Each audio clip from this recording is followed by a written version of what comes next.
안녕하세요. 제 아름다운 선물입니다.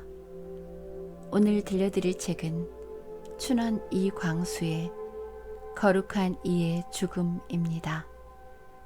거룩한 이의 죽음은 개벽에 실린 작품으로 동학 사상이 주 배경이 되며 수은 최재우와 해월 최시영이 등장하여 수은 최재우가 처형당하기 직전의 상황을 묘사하고 있습니다. 종교색을 떠나서 우리나라 역사의 한 면으로 이해하고 들어주셨으면 감사하겠습니다. 그럼 작품을 낭독해 드리겠습니다. 거룩한 이의 죽음 1.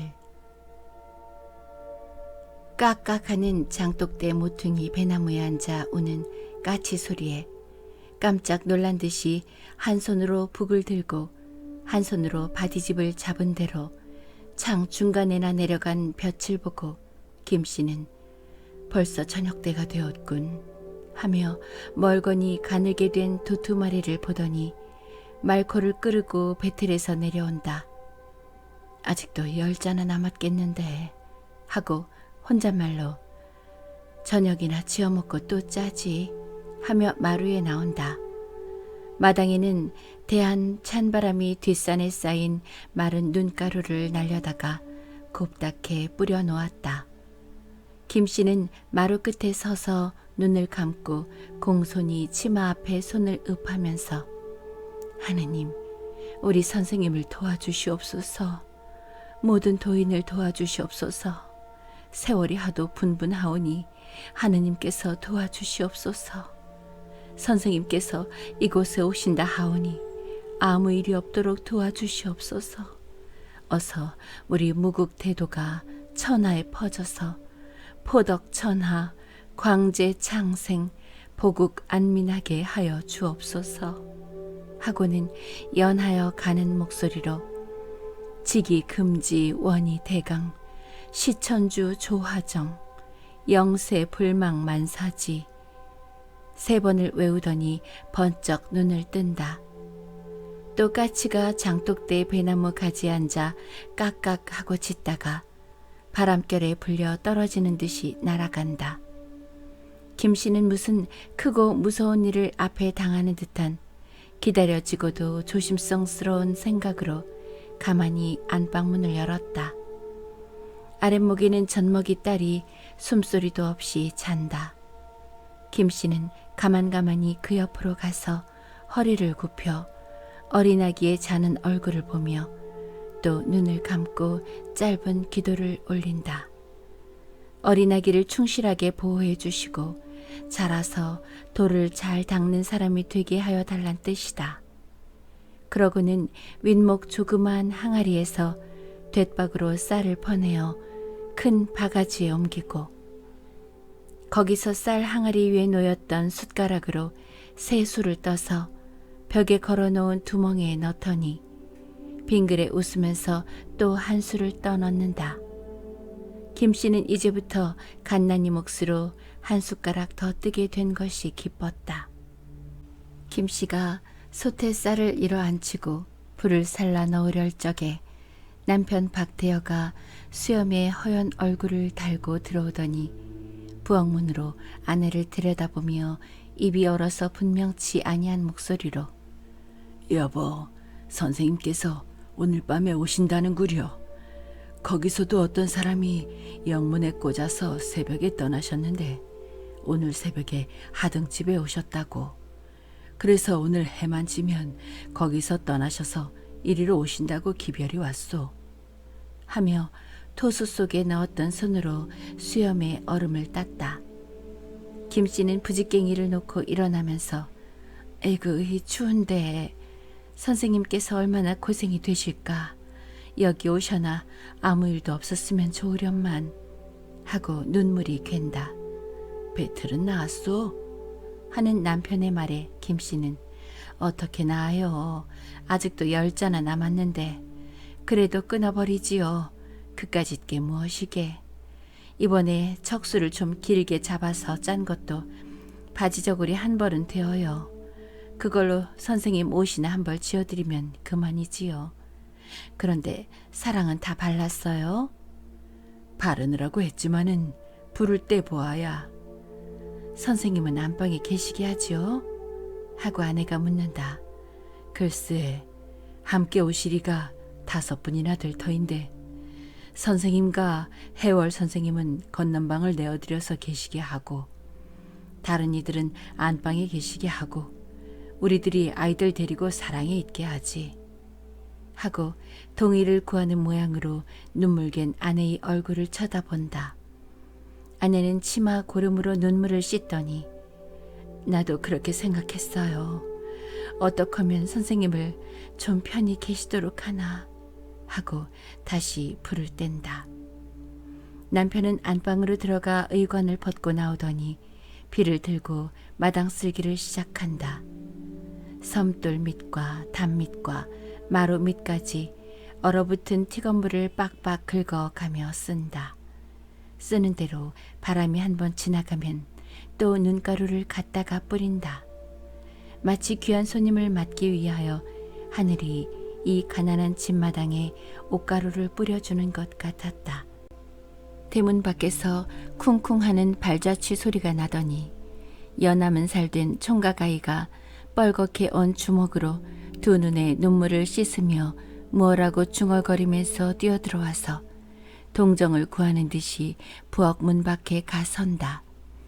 불을 떼던 어머니는 정씨가 넌 왜 우느냐, 또 아이들이 무엇하든 하며 일어나 아들의 머리에 묻은 눈 가루를 떨어준다.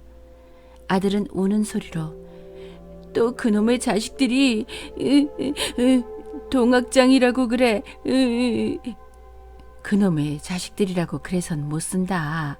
그 아이들이라고 그래야지. 그까진 놈의 자식들 때려 죽일 테야. 남을 가지고 동학장이라고. 이제 원님이 목 베어 죽인다고. 깍장이 놈의 자식들. 하고 아들은 조그마한 주먹을 발끈 쥐어 내어 흔든다. 어머니는 측은한 듯이 아들을 끌어들여 아궁이에 불을 쬐게 하면서 정씨가 그러면 어떠냐. 다른 아이들이 무해라고 하든지 너는 가만히 있으려무나. 너만 가만히 있으면 저희들도 그러다가 말지. 동학장이라면 어떠냐. 동학장이니깐 동학장이라지. 동학장이가 좋은 말이다. 응? 이제 오늘 선생님이 오시면 너를 귀해해 주시고 복 빌어주시고 할 텐데 무슨 걱정이야. 자, 들어가 갓난이 깼나 보아라. 그리고 안방 깨끗이 치워라. 응?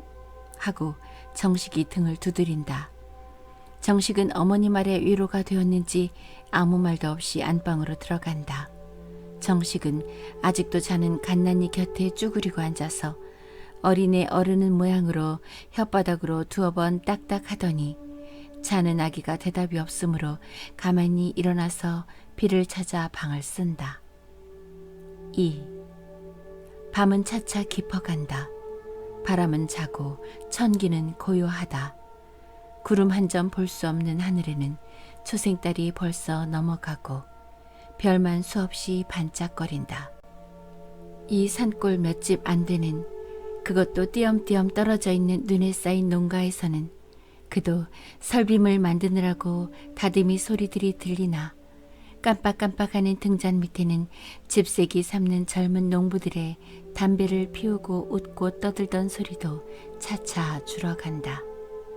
총도 아니 낸 집세기들을 차고 각각 자기 집으로 흩어지느라고 담뱃불들이 반짝거리고 발자취 소리와 두런거리는 소리에 개들의 졸린 듯한 짖는 소리가 난다.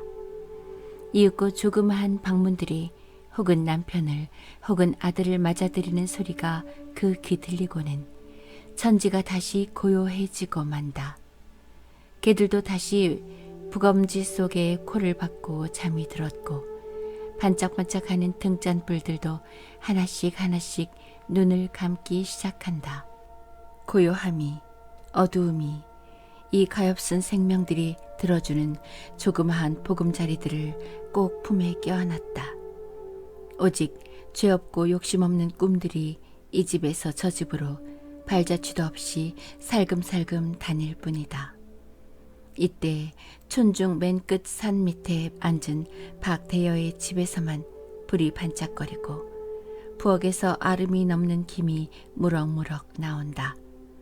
저녁을 먹고 나서 아이들은 사랑에 재우고 내외는 안방 건넌방을 깨끗이 치이고 거미줄과 먼지까지 떨어내고 때 묻은 장판이 닳도록 걸레를 치고 후끈후끈하게 불을 떼이고 꼭꼭 쌓았던 이부자리를 있는 대로 내어 아랫목에 깔아 놓기고 지금은 닭을 잡고 물을 삶고 쌀을 일어 앉히고 선생님 일행이 오기만 하면 곧 국밥을 지어드릴 준비까지 다 하여 놓았다. 대여는 눈 묻은 나무단을 옆구리에 껴다가 부엌에 넣고 내외가 무슨 이야기를 두어 마디 하더니 부엌문을 닫고 나와 안방으로 들어간다. 안방 한가운데는 소반을 놓고 백지를 깔고 그 위에 새로 닦은 주발에 청수 한 그릇을 떠놓았다. 내외는 분주히 새 옷을 내어 갈아입고 의관을 정제하고 청수상 앞에 북향으로 가지런히 앉아 공손히 고개를 숙이고 이윽히 앉았더니 남편이 고개를 들어 하늘을 우러러보며 떨리는 목소리로 하느님, 우리 선생님을 도와주시옵소서. 우리 무국 대도대덕이 천하에 퍼져서 포덕천하, 광제창생, 보국 안민의 대원을 이루게 하시옵소서. 처음으로 우리 동방조선을 밝히사 이 후천 5만 년 무국 대도가 천하에 빛나게 하시옵소서. 지금 무지한 사람들이 이 무국 대도를 회방하고 선생님을 지목하여 해하려 하오니 하느님께서 우리 선생님을 도와주시옵소서. 할 때에 김씨도 정성스럽게 여러 번 고개를 숙인다. 대여는 더욱 소리를 높이고 떨려 하느님, 지금 선생님이 세상을 떠나시면 어리고 어린 동서불변 우리 무리들이 어찌하오리까. 될 수 있사옵거든 저와 같이 값없는 목숨을 선생님 대신으로 바치게 하여 주시옵소서. 저 같은 것은 죽더라도 그만이오니와 우리 선생님을 보호하여 주시옵소서 하고 말이 맞기 전에 목이 메고 눈물이 흐른다. 김씨도 마음속으로 우리 선생님을 보호하여 주옵소서. 제 목숨으로 선생님 목숨을 대신하게 합소서 하며 남편을 따라 운다. 한참 동안 말이 없고 오직 두 내외의 가슴이 들먹거릴 때마다 새로 풀에 달인 옷이 바삭바삭 소리를 낼 뿐이다. 등잔불이 창틈 바람에 꺼질 듯 하다가 바로 선다. 두 사람은 눈을 떴다. 눈물에 젖은 눈에 네 별 모양으로 맑은 빛을 발한다. 내 눈은 거울같이 차고 맑은 청수를 들여다본다. 청수는 몇천 길인지 모르게 깊은 것 같다. 헤아릴 수 없는 천지의 신비를 간직한 것이다. 두 입이 열리더니 느리고 가는 목소리로 지기금지 원이 대강, 시천주 조화정, 영세불망 만사지, 지기금지 하고 울려 나온다. 남성과 여성이 합한 두 목소리가 노프락 나즈락 합하다가 갈렸다가 끊이락 이으락 영원히 끊일 때가 없을 것 같이 울려 나온다. 등잔불도 곡조를 맞춰 흔들거리는 것 같고 청수에도 곡조를 맞추어 사람의 눈으로는 알아볼 수 없는 가는 물결이 있는 듯하다. 시천주 조화정, 영세불망 만세지, 지기금지 원이 대강, 시천주 조화정. 끝없는 주문의 소리가 끝없는 사슬을 이룬다. 이따금 주문 중에서 한 구절이 반향 모양으로 공중에서 울린다. 마치 멀리서 울려오는 종소리의 여운 모양으로 어디선지 모르게 시천주 조화정 하고 울려올 때마다 내외는 외던 소리를 잠깐 쉬고 귀를 기울인다. 그러다가는 다시 아까보다도 더 소리를 가다듬고 더 마음을 엄숙히 하여 지기금지 원이 대강, 시천주 조화정, 영세불망 만사지, 지기금지 하고 소리를 합하여 웬다. 그러느라면 또 공중으로서 지기 금지 원이 대강 하고 쟁쟁하게 울려온다. 내외는 다시 소리를 끊고 귀를 기울인다. 그러면 여전히 먼 곳에서 울려오는 종소리 여운 모양으로 지기 금지 원이 대강 하고 끈이락 이으락 울려온다. 내외는 다시 소리를 가다듬어 외기를 시작한다. 외면 외일수록 공중으로서 울려오는 소리는 더욱 맑고 더욱 커진다. 졸던 천지는 두 내외의 깊고 깊은 정성으로 외는 주문 소리에 깨어 그 주문에 화답하는 것이다. 하늘의 모든 별들과 땅의 모든 산천과 초목이 다 지금 고개를 숙이고 무릎을 굽혀 이 내외의 주문에 화답하는 것이다. 두 내외의 주문 외는 소리가 높아지면 높아지는 대로 낮아지면 낮아지는 대로 천지에 울리던 소리도 높으락 낮으락 한다. 온 천지는 소리에 찼다. 지기 금지 원이 대강 시천주 조화정 영세 불망 만사지. 온 천지는 이 소리로 찼다. 그러고 두 내외는 천지의 한복판에 우뚝 선 쌍기둥이다. 천지는 이 쌍기둥으로 버티어져 있다. 만생령이 이 쌍기둥의 버팀 밑에서 평안한 잠을 이룬 것이다. 그러나 그네는 그런 줄 모른다. 마치 어머니 품에 안겨 자는 아기가 어머니의 품이길래 이렇게 편한 줄을 모르는 것과 같다. 오늘 밤의 두 내외는 하느님이다. 하느님이 되어 천지를 다스리는 것이다. 두 내외의 입에서는 주문 외는 소리가 그쳤다. 눈은 반쯤 떠 어디를 바라보는지 모르게 바라보고 있다. 그 눈앞에는 천지가 환하게 보인다. 1월 성신이 보이고 산천 초목이 보이고 모든 짐승들이 보이고 그리고는 만국 만민이 도탄 중에 괴로워하는 양이 보이고 사람들이 가난과 어두움과 허욕으로 서로 시기하고 질투하는 양이 보이고 그 가운데 하얀 옷을 입은 어른이 우뚝 선 것이 보인다. 내외는 선생님이시다 하며 고개를 숙인다. 두 내외는 다시 소리를 내어 포덕천하 광제 창생 보국 안민치대도 무국대도 대덕 지기 금지 원이 대강 하고 외기를 시작한다. 꿰꼬요 하고 첫 닭의 소리가 난다. 두 내외는 깜짝 놀란 듯이 일어났다. 대여는 오실 때가 되었으니 나가 보아야 하고 문고리를 잡으며 나가서 불 떼어 아마 지금 동구에 들어오시겠소 하며 밖으로 나간다. 김씨도 부엌으로 나가 아궁이에 불을 사르고 인정 나기만 기다려 이따금 귀를 기울인다. 마당에서 나는 인적 소리에 김씨는 부지깽이를 던지고 뛰어나왔다. 마루에 걸터앉아 눈 묻은 신발을 끄르는 이가 어두운데 보아도 분명히 선생님이다. 그 중키나 되는 키, 너름한 얼굴, 한 번밖에 배운 일이 없건만은 분명히 선생님이다. 이렇게 생각하고 김씨는 다시 부엌으로 들어갔다. 선생님이 무사히 오시기는 오셨다 하고 김씨는 한시름 놓는 듯한 가벼워진 마음으로 상을 보기 시작한다. 밥도 넘었고 국도 끓었다. 여보, 들어와 선생님께 인사드리고 나오 하는 부엌문을 여는 남편의 말에 김씨는 행주치마를 벗어 그것으로 손을 씻으면서 해월 선생님도 오셨어요? 한다. 해월 선생님은 다른 집으로 돌아오신다고 정접주하고 김접주 또 박접주 그렇게만 오셨어요. 다들 인사하시오. 선생님은 뵈면 알지? 하고 대여는 부엌문에 비켜서 안에 올라올 길을 내면서 묻는다. 그럼 알고 말고요. 한다. 대여가 앞서고 김씨는 뒤를 따라 안방으로 들어왔다. 선생님은 아랫목에 다른 이들은 발치로 돌아앉았다.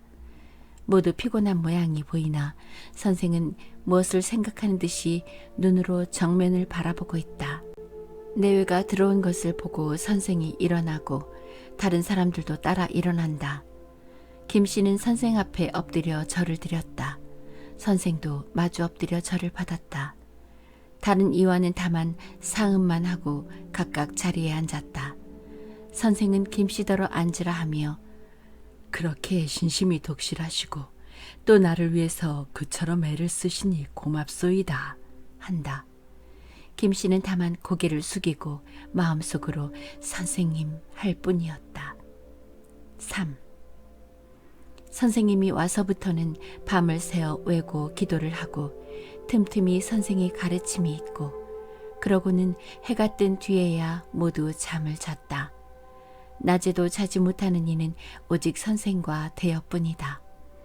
선생은 제자들이 잠이 든 뒤에는 혼자 청수상 앞에 앉아서 무엇을 가만히 생각하였다. 대여는 양식과 나무를 구하여 드리느라고 거의 날마다 밖에 나갔다. 이렇게 기도로 밤을 새운 지 닷새 되던 날, 눈 많이 오는 밤이었다. 선생은 제자들을 데리고 주문을 외다가 밤이 깊어 첫 닭이 울 때가 멀지 아니한 듯 할 때에 선생이 주문을 뚝 끊고 저것을 보오 한다. 제자들도 주문 읽기를 그치고 선생이 보라는 데를 보았다. 내 제자는 일제히 몸을 흠칫하고 뒤로 물러앉으며 놀람과 무서움으로 말이 막혔다. 선생은 빙그레 웃으며 그만 것을 보고 놀라오. 천지가 무너지더라도 움직이지 않도록 수심정기를 하는 공부를 해야 돼요. 장차 그대네는 저보다도 더욱 참혹하고 무서운 양을 볼 것이요. 또 몸소 당할 것이요. 나라를 고치고 창생을 건지는 일이 쉬운 줄 알지 마오. 선천 5만 년의 나라에 무너질 때에 천지가 회명하고 죄인과 의인이 피가 강물같이 흐를 것이요. 그대네는 저 광경이 무엇인지를 보오. 하며 극히 엄숙한 낯빛으로 제자들을 본다. 김덕원이가 떨리는 소리로 네, 못 볼 리가 있습니까? 운무가 자욱한 속에 사람들이 칼과 창으로 서로 찌르고 쫓고 물어뜯어 바로 그 피비린내가 코에 들어오는 것 같습니다. 저것 봅시오. 저 키 크고 뚱뚱한 한 사람이 어린아이를 거꾸로 들고 배를 가릅니다. 선생님 살려줍시오. 하고 기절할 듯 하다가 겨우 정신을 진정하는 모양이다. 선생은 황망하여 하는 김덕원의 어깨를 손으로 만지며 아, 마음이 서지 못한 자여 하고 한탄하다가 덕원이 정신을 진정하는 것을 보고 힘있는 목소리로 저것이 이 세상이요. 서로 죽이는 것이. 사람들은 각각 몸에 창과 칼을 지니고 다니다가 기회만 있으면 서로 죽이려는 것이 이 세상이요. 그대는 우리가 사는 이 나라와 동서양 모든 나라가 다 저 모양으로 서로 찌르고 찢는 양을 못 보았소. 그러나 그대네의 눈이 열리는 날은 천하 이르는 곳마다 저 광경을 알아볼 것이요. 아, 가엾은 창생이여. 하고 선생의 눈에는 눈물이 흐른다. 제자들도 무서움이 차차 변하여 세상을 위한 슬픔이 되어 선생을 따라 울었다. 우리네가 울 일이 천하에 없거니와 하고 선생은 눈물을 거두며 창생이 도탄 속에 든 것을 볼 때에 통곡하지 아니할 수 없어. 이 창생을 보고 통곡할 줄을 모르는 이는 천성을 잃어버린 이요. 그대네는 무슨 일에나 놀라지도 말고 겁내지도 말고 두려워하지도 말되 오직 창생을 위하여 울으시오. 이것은 성인의 마음이요. 선생님 하고 박대여가 느끼는 목소리로 선생님, 저 창생이 왜 저렇게 서로 죽입니까? 어찌하면 저 창생을 구제합니까? 한다. 사람이 하늘을 잊어버린 까닭이요. 모든 사람이 다 높으신 하느님을 잊어버린 까닭이요. 악한 사람들이 정사를 잡아 백성을 악하게 인도하는 까닭이요.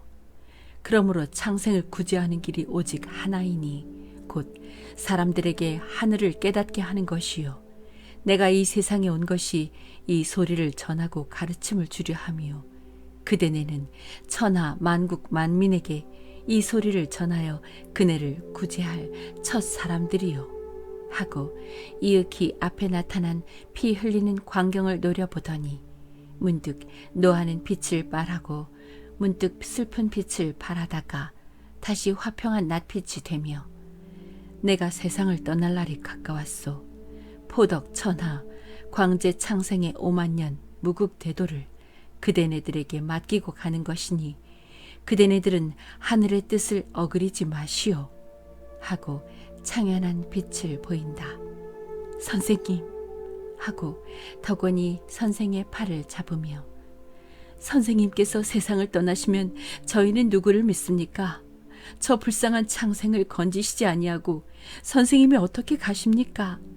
내일이라도 선생님이 나서십시오. 우리 도인이 지금 10,000명이 넘으니 이 10,000명을 거느리고 일어나면 모든 탐관 오리배를 다 없이 하고 새 나라를 세울 것은 여반장입니다. 이제라도 곧 명령을 내리십시오. 그리하면 하고 김덕원은 잠옷 흥분하여 그 뚱뚱한 얼굴에 피가 오른다. 선생은 가만히 듣고 있더니 덕원의 말을 막으며 때가 있소. 때가 있소. 아직은 그러할 때가 아니요. 한다. 그때가 언제 옵니까? 하고 제자 중에 하나이 묻는다. 그때는 아는 이가 없소. 다만 조선 방방곡곡이 하느님을 부르고 새 나라를 세우자는 우리가 굳게 뭉쳐 한 덩어리가 되거든 그때가 가까워 온 줄 아시오. 그러나 사람들의 마음이 급급하여 그때가 이르기 전에 많이 경거망동을 하리다. 그것은 오직 인명만 많이 살해하고 하늘이 주시는 때를 더디게만 할 뿐이니 그대네는 크게 삼가야 할 것이요. 장차 때가 왔다 때가 왔다 하고 백성을 선동하는 자가 많이 나려니와 그래도 흔들리지 마시오.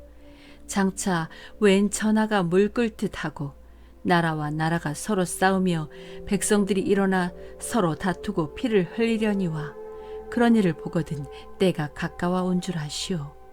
그러나 천하를 구제하는 것이 우리 동방조선에서 시작될 것이니 우리 동방조선에 하늘을 부르는 소리가 방방곡곡에 들리고 큰 슬픔과 재앙이 임하여 백성이 물 끓듯 하며 하늘이 부르는 소리가 뭉치어 한 덩어리가 되거든 때가 이른 줄 아시오. 그때에 천시가 우리에게 있고 지리가 우리에게 있고 인화가 우리에게 있으니 우리의 큰 운수를 막을 자가 없을 것이요. 그대네는 그때를 바라고 기뻐하시오. 그때를 준비하느라고 돌을 닦고 덕을 펴시오. 정성스럽게 주문 외는 한 소리가 천하 만민의 마음을 한번 흔들 것이요.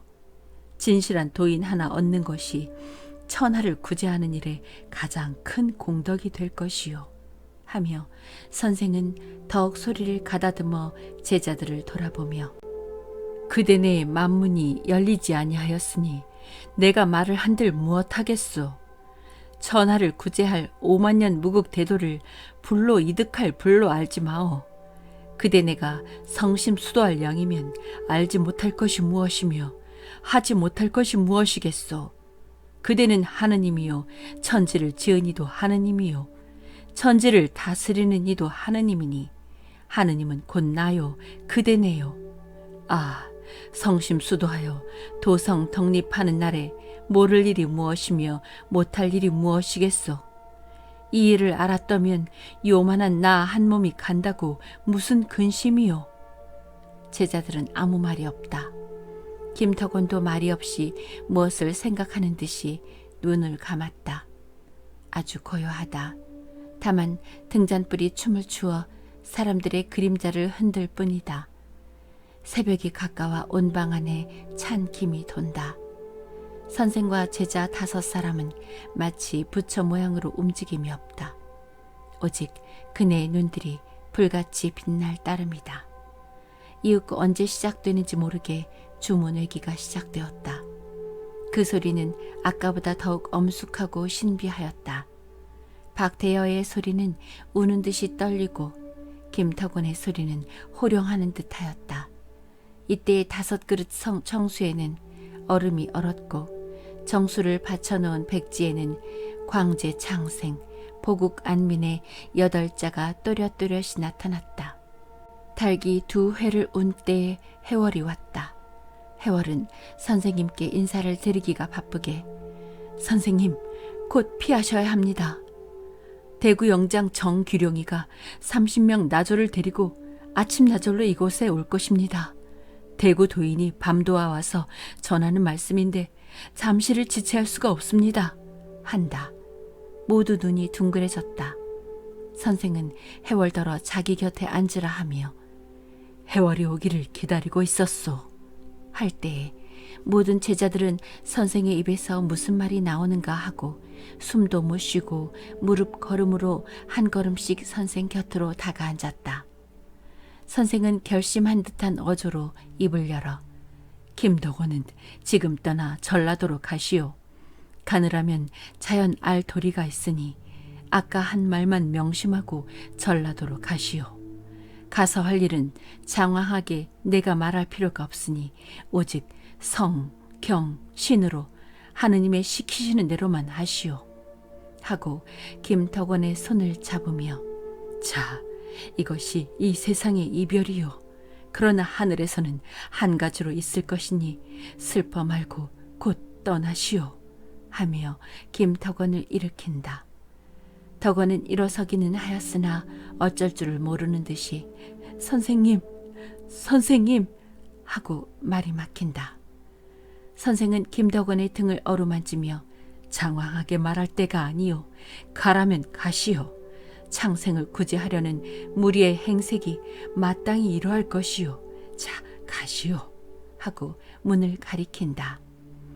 김덕원은 눈물을 머금고 선생께 절한 뒤에 여러 제자들의 손을 잡고 문 밖으로 나간다. 모든 제자들의 얼굴에는 비창한 빛이 보인다.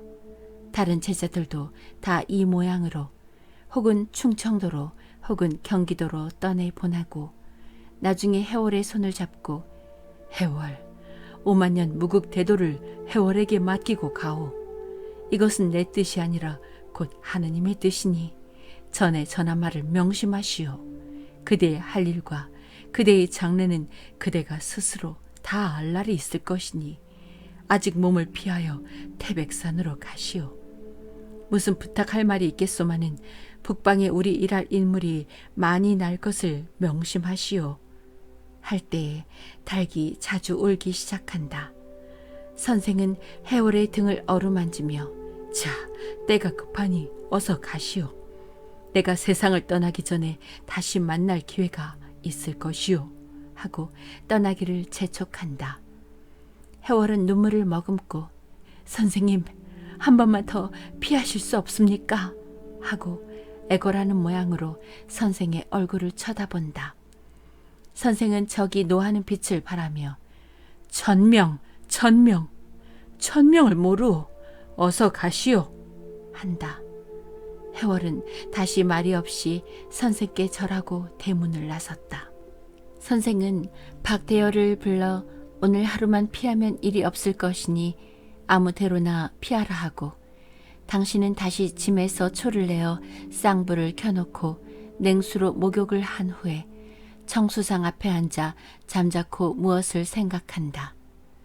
대여는 사랑에 나와 안에더러 선생이 하는 일과 말을 전하고 서로 붙들고 울다가 가만히 안으로 들어와 창밖에서 선생의 동정을 엿보았다.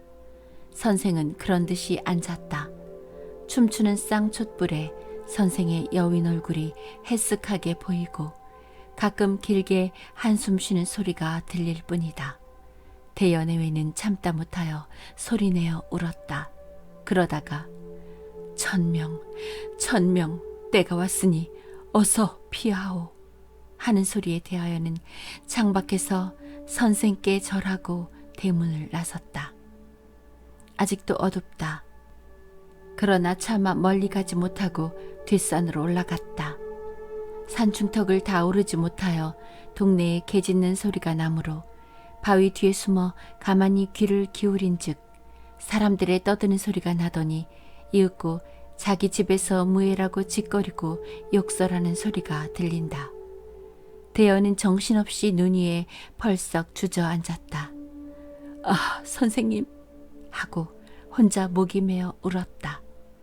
화나게 될 때에 선생은 30명 대구 영문 나졸들이 선생을 뒷짐을 지어 끌고 전후 좌우로 옹이하고 동구로 나가는 양이 보였다. 천명 하고 선생이 하던 말을 외면서 대원은 선생의 잡혀간 뒤를 따랐다. 4. 동학 선생이 어느 날 죽는다는 둥, 벌써 몰래 죽였다는 둥, 그런 것이 아니라 동학 선생이 조화를 부려 벌써 옥에서 나와서 멀리로 달아났다는 둥, 또 이제 동학군들이 군사를 일으켜서 대구 가명으로 쳐들어온다는 둥, 대구 백성들 간에는 정초부터 모여만 앉으면 이야기를 하게 되었다. 선생이 서울로 잡혀가던 날에 철종대왕 국상이 나서 대구 영문으로 압송된 지가 벌써 2달이나 넘었다. 이 2달 동안의 대구 가명에는 이 일밖에 없는 듯하였다. 감사 서현수는 이 일로 하여 잠을 못 잔 것도 여러 번이다. 조정에서는 나날이 독촉이 왔다. 그러나 22번이나 혹독히 신문을 하여도 선생은 감사에게 만족한 대답을 하지 아니하므로 감사는 어찌할 줄을 몰랐다. 처음에는 감사는 선생을 우습게 알았다. 동학이란 말을 못 들은 것은 아니었으나 그 선생이란 아마 무슨 요술로 혹세 무민이나 하는 자로만 알았으므로 몇 번 호령이나 하고 형문 깨나 때리면 불복할 줄 알았던 것이 여러 번 신문을 하면 할수록 동학 선생이라는 이가 결코 범인이 아닌 줄을 알았다. 그 범할 수 없는 위엄, 그 통하지 않는 신색과 태연한 태도, 이따금 추상같이 꾸짖는 소리, 그런 것을 보면 볼수록 감사는 점점 선생에게 대하여 무서운 생각이 나고 놀래는 생각이 났다.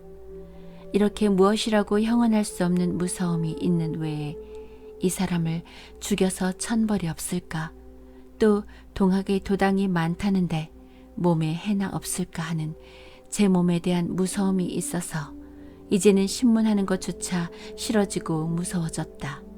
자다가도 여러 번 가위 눌렸다. 더구나 오늘 신문에 그 요란하고 무서운 소리, 큰 산이 무너지는 듯도 하고 벼락을 치는 듯도 한 소리를 들을 때에는 정신이 아뜩하여져서 아직까지도 가슴이 울렁울렁한다. 그게 무슨 소리일까? 형졸들은 그것이 죄인의 다리 부러지는 소리라 하였고, 또 그 다리 부러진 것과 거기서 피가 콸콸 솟던 것까지 눈으로 보기까지 하였건만은 그것이 다만 다리 부러진 소리뿐이었을까? 아, 무서운 소리. 그 소리보다도 그렇게 몹시 맞아 다리가 부러지건만은 눈도 깜빡하지 아니하고 태연히 감사를 쳐다보며 나는 무국 대도를 천하에 펴서 창생을 구제하고자 함이니 이 도가 세상에 난 것은 하늘이 명하신 바요. 또 내가 이 몸을 도를 위하여 죽여 덕을 후천 5만 년에 펴게 하는 것도 하늘이 명하신 바니 공은 마음대로 하요. 할 때에는 감사도 모골이 송연하여 등골에 얼음 냉수를 끼얹는 듯 하였다. 그래서 다시 신문할 생각이 없어서 옥에 내려 가두라 하고 자기는 안으로 뛰어들어가 자리에 누워 저녁도 굶고 지금까지 누웠다. 밤은 깊었다. 초어스름에 시작한 비가 점점 큰 비로 변하여 낙수 떨어지는 소리가 요란하고 바람까지 일어 풍경 소리가 미친 듯하고 문이 흔들리며 가끔 가다가 무서운 우레소리와 함께 줄 번개가 재우친다. 감사는 가만히 고개를 들어 무엇을 생각하는 듯 하더니 방자를 불러 옥에 가서 동학 선생의 동정을 보고 오라 한다. 방자가 나간 후에 감사는 일어나 서한을 대하여 앉았다. 그는 생각하였다. 그렇게 다리가 부러지고도 오늘도 태연히 앉았을까? 그렇게 피가 많이 나고 뼈가 부러졌으니 아마 벌써 옥중에서 죽었을는지도 모를 것이다. 만일 아직도 살아있다 하면 그는 사람이 아니요 신이다. 그렇다 하면 내가 다시 그의 몸에 손을 대지 아니할 것이니 나는 내일로 곧 장계를 올려 벼슬을 버리고 서울로 가리라. 이러한 생각을 할 때에 눈앞에 선생의 모양이 선이 나타난다. 부러진 다리에서 피가 철철 흐르면서도 태연한 태도로 나는 무국 대도를 천하에 펴 창생을 건지려 함이 하던 모양이 보일 때에 감사는 무서움에 못 이겨 소리를 질렀다. 이윽고 마루에서 형리하래요 한다.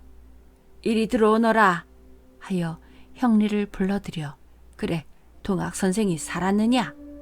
형리는 정신을 진정치 못하는 듯한 목소리로 네, 동학 선생이 살았습니다. 상사또에 분부를 듣자없고 옥에 갔사옵더니 동학 선생이 촛불을 밝히고 단정히 앉아서 가만히 벽을 향하고 눈도 깜짝 아니하고 앉았습니다. 감사는 눈이 둥그레지며 그래, 아까 다리 부러진 동학 선생이 아직 죽지 않고 앉았단 말이야. 형리는 더 고개를 숙이며 네, 촛불을 켜놓고 가만히 앉았습니다.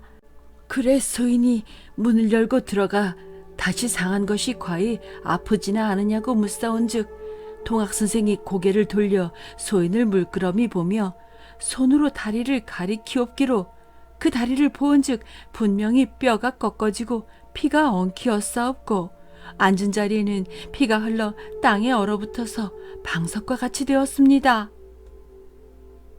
5. 3월 초 열흘, 갑자년 3월 초 열흘.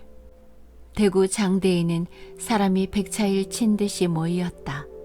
대구 가명 사람들, 사방으로서 모여 들어온 동학하는 사람들, 동학 선생이 죽는 것을 볼 양으로 아침 일찍부터 모여들었다. 날이 맑았다. 봄 안개가 먼 산을 둘렀으나 해가 퍼짐에 그것도 쓰러지고 저녁 나절에는 바람이 일 것을 예언하는 바람꽃이 파랗게 산을 덮었을 뿐이다. 밤새도록 퍼부은 봄비에 땅을 흠씬 젖고 하루아침에 수없는 푸름이 뾰족뾰족 나왔고 먼저 나왔던 풀들은 못 알아보게 자랐다. 천지에는 봄 기운이 찼다. 종다리조차 벌써 때를 지어 공중으로 오르락내리락 지저긴다. 장대에 모인 사람들의 집신과 미투리에는 검은 흙들이 묻었다. 어떤 사람은 두루마기를 걷어찼다. 먼 곳에서 온 듯한 늙은 도인들은 사람 없는 곳을 택하여 둘씩 셋씩 쭈그리고 앉아서 사람의 눈을 꺼리는 듯이 무슨 이야기들을 한다. 멋모르는 영감. 아이들은 공연이 좋아서들 뛰어 돌아다닌다. 그러나 차차 모여드는 사람들의 수요가 늘어갈수록 무엇이라고 말할 수 없는 불안한 기운이 사람들의 얼굴에 나타난다. 어떤 노인은 무엇을 다 아는 듯한 어조로 자네네들은 동학 선생이 죽을 줄 아나? 동학 선생이 어떻게 조화가 많은지 매를 맞아서 피가 흐르고 뼈가 부러졌다가도 조금만 있으면 피난 자국도 없이 아문다네. 그런 조화를 가진 사람이 죽을 줄 아나? 곁에 섰던 벙글벙글 웃는 청년이 그 노인의 말을 비웃는 듯이 제 아무리 조화가 있어도 그 커다란 칼로 모가지를 치는 데야 안 죽을 장사가 있어요. 영감님은 빈대칼로 쳐도 돌아가실걸? 하고 웃는다. 영감님이란 이는 노연듯이 우리 같은 것이야 그렇지만은 옛날 책에는 보면 안 그런가? 임진왜란의 김덕령이도 만고 충신에 김덕령이라고 써 놓아준 뒤에야 목이 베어졌다네. 그러기 전에는 아무리 칼로 찍어도 까딱도 없었다고 아니했다. 내 사위가 영문에 다니는데 내 사위 말이 동학 선생은 사람은 아니라고 그러네. 그렇게 몹시 때려야 눈도 깜박 아니하고 감사를 똑바로 쳐다보고 앉아 맞는데 감사가 도리어 고개를 돌리더래. 그나 그뿐인가 때린 당장에는 피도 나지만은 그 자리에서 나오기만 하면 글쎄 감쪽같이 된다네 그려. 그럼 영감님도 동학장이가 되셨구려? 하는 다른 젊은 사람이 웃으며 묻는다. 아니, 내야 늙은 것이 동학이 무엇이며 천주학은 무엇하겠나마는 동학 선생이 사람인지 그렇단 말이야. 그러니까 오늘도 아무리 목을 찍어도 안 죽으리란 말이야. 그런데 하고 촌에서 들어온 듯한 어떤 중늙은이가 곁에서 이 이야기를 듣다가 노인을 보고 그러면 그 동학 선생이라는 사람이 무슨 못된 짓을 했나요? 왜 그렇게 좋아있는 사람을 내다 죽이려나요? 한다. 노인은 더욱 신이 나서 당신은 모르는구려. 동학 선생이 제자가 여러 10만 명이래요. 지금 대구 가명에도 그 제자가 여러만 명 와 있지요. 그러니까 역적질이나 할까 보아서 그러지요. 그래 감사가 동학 선생들어 너 나가서 제자들을 다 해치고 이 훌랑 다시 제자도 모으지 말고 조화도 부리지 말라고. 그러면 나라에서도 너를 살려주시려고 하신다고 그러고 달랬지요. 하며 노인은 자기의 모든 것을 잘 아는 것을 자랑하는 듯이 빙그레 웃는다. 이러한 이야기를 하는 동안에 사람들은 점점 이 노인 곁으로 모여든다. 노인은 더욱 신이 나서 그런데 여간한 사람 같으면 빼맞기가 무서워서라도 내 그리 하오리다 하고 항복할 것 아니야. 그런데 이 사람은 없어. 조금도 굴하는 빛이 없단 말이야. 그리고는 꼿꼿이 나는 5만 년 대도를 편을하고 나라를 바로잡고 백성을 건지는 사람이로라고. 조금도 굴하는 빛이 없단 말이야요. 그래 내 사위가 영문에 다니는데 내 사위도 영문에서 나오면 동학 선생은 참 처음 보는 사람이라고. 암만 해도 범상한 사람은 아니라고 노그러지요. 그리고 하고 노인이 무슨 말을 더하려 할 때에 어디서 동학 선생 온다 하는 소리가 들리며 수없는 사람들의 고개가 일제히 저쪽으로 향한다. 그 노인도 말을 끊고 그리로 향하였다. 벙거지에 전복 입은 군졸들이 벽제 소리를 지르며 사람들을 해치고 장대로 들어오더니 뒤를 이어 어떤 중키나 되는 사람 하나의 목에 큰 칼을 쓰고 잔뜩 뒷짐 결박을 쥐고 나졸 4명에게 끌려 들어와 너른 마당 한복판에 놓인 등산 위에 걸터 앉고 얼마 있다가 다시 벽제 소리가 나며 감사가 영장과 모든 아전들을 거느리고 마당에 들어와 동학 선생 앉은 데서 북으로 20보쯤 하여 쳐놓은 차일 속으로 들어간다. 사람들은 아무 소리도 없이 등상 위에 걸터 앉은 큰 칼 쓴 사람과 차일 밑에 드나드는 사람들의 모양만 보고 있다. 해는 낮이 되었다. 나졸들의 벙거지에 붙인 주석 장식이 번쩍번쩍한다. 이윽고 난데없는 바람이 휙 지나가며 감사에 앉은 차일이 펄렁펄렁할 때에 1000명인지 모를 사람들의 몸에는 오싹 소름이 끼쳤다. 차일 밑으로서 어떤 아전이 쑥 나오더니 등상에 걸터 앉은 선생 뒤 서너 보 가량에 큰 목패 하나에 서고 거기는 큰 글자로 동학 괴수 최재우라고 썼다. 아전들이 감사의 차일 밑으로서 뛰어나오더니 나조를 시켜 선생의 목에 씌운 칼을 벗긴다. 칼이 벗겨지자 선생이 가만히 고개를 들어 이윽고 하늘을 바라보더니 다시 고개를 숙인다. 그러하는 동안에 뒷짐지었던 것도 끌려서 두 팔을 무릎 위에 느리고 몸의 자세가 발라진다.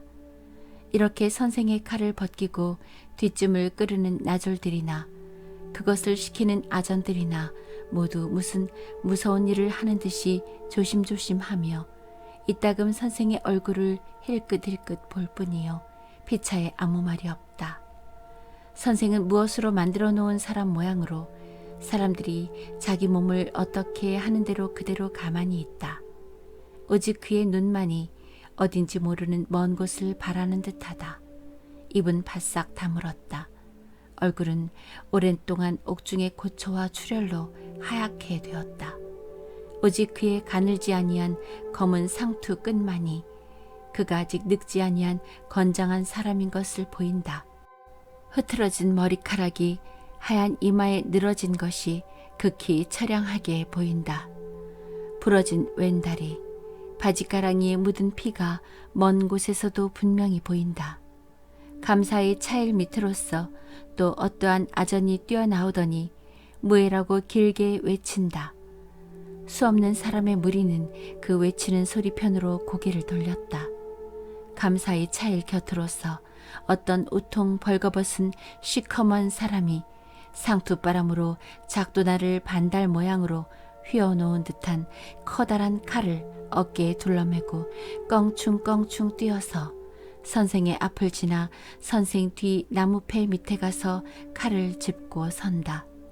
사람들은 그 시커먼 사람이 메고 뛰는 칼날이 번쩍번쩍하는 양을 볼 때에 모두 한 걸음씩 뒤로 물러섰다. 아까 이야기하던 노인은 눈을 가리고 돌아섰다. 사람들 속에서 어디선지 모르게 소리를 내어 우는 소리가 난다. 사람들의 눈은 그 우는 소리로 향하였으나 어디서 우는지 몰랐다. 또 한 번 바람결이 휙 지나가며 선생의 이마에 늘어진 머리카락이 나부 낀다. 우통 벗고 큰 칼 든 사람은 추운 듯이 몸을 흔들며 칼을 한 번 들었다 놓는다.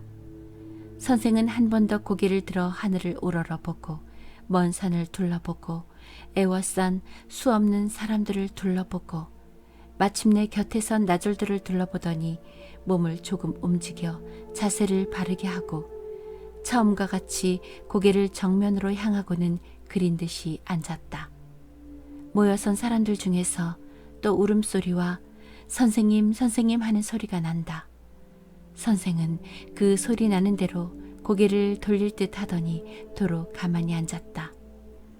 감사의 차일 밑으로서 감사와 영장과 기타 20명이나 되는 사람들이 나오더니 감사를 가운데 세우고 그 좌우로 읍하고 둘러선다. 감사가 그 중에 한 사람을 불러 무예라고 몇 마디 말을 하더니 그 사람이 빠른 걸음으로 선생의 앞에 와서 글을 낭독하는 듯한 어조로 죄인 동학 괴수 최 뭐뭐 듣거라. 내 요망한 소리로 사문을 어지르고 도당을 모아 인심을 요란하니 내 죄 만번 죽어도 마땅하거니와 이제 금상전하의 백성을 사랑하시는 깊은 은덕으로 한 번 더 개과천선할 길을 주노니 이제라도 내 도당을 다 흩어 양민이 되게 하고 다시 혹세 무민하는 언행을 아니하기를 맹세하면 내 목숨을 살려주신다고 상사또께서 분부하신다 하고 소리를 높여 다자를 길게 뽑는다. 선생은 말이 없다. 아전은 대답을 기다리는 것이 이윽히 선생의 얼굴을 바라보고 섰더니 그 입이 열릴 듯 하지 아니함을 보고 만일 이러한 은덕을 받지 아니하면 저 칼로 내 목을 베어 만민에게 보인답신다 하고 또 잠깐 대답을 기다리는 듯이 선생의 얼굴을 바라보더니 입이 열릴 것 같지 아니함을 보고 아까 올 때와 같이 빠른 걸음으로 감사의 앞에 돌아서서 고개를 숙이고 읍하고 무예라고 아른다. 감사는 잠깐 눈살을 찌푸리더니 오른팔을 들어 무슨 군호를 한다. 그 아전이 감사의 군호를 받아 무예라고 길게 외치니 선생 곁에 있던 10여 명 나졸이 일제히 고개를 숙이며 예이 하고 소리를 합하여 외친다. 나중에 나졸 하나의 백지 한 조각과 냉수 한 사발을 들고 와 백지를 선생의 얼굴에 대고 입에 냉수를 물어 뿜으려 할 때에 선생은 손을 들었다. 선생의 마지막 청을 들어 나졸이 냉수 한 그릇을 새로 떠왔다. 선생은 등상에서 일어나 흙 위에 백지 한 장을 깔고 그 위에 냉수 그릇을 놓고 가만히 흙 위에 꿇어 앉더니 눈을 감고 손을 읍하고 한참이나 무엇을 생각하는 듯이 있다. 돌아선 사람들 중에도 선생 모양으로 꿇어앉는 이가 여기저기 보이며 어디선지 모르게 떨리는 목소리로 포덕천하, 광제창생, 보국안민지, 무국대도대덕, 지기금지, 원이대강, 시천주 조화정, 영세불망 만사지 하는 소리가 울려온다. 선생은 일어나 한 번 더 사람들을 휘 둘러보고 등상에 앉는다. 칼든 자 칼을 둘러매고 또박또박 세 걸음을 걸어 나와 왼편에 서더니 웨이 하는 소리에 칼을 번쩍 머리 위에 높이 든다. 햇빛이 칼날에 비치어 흰 무지개가 선다. 선생님! 선생님! 하는 통곡성이 사면에서 일어난다. 1928년 7월 1일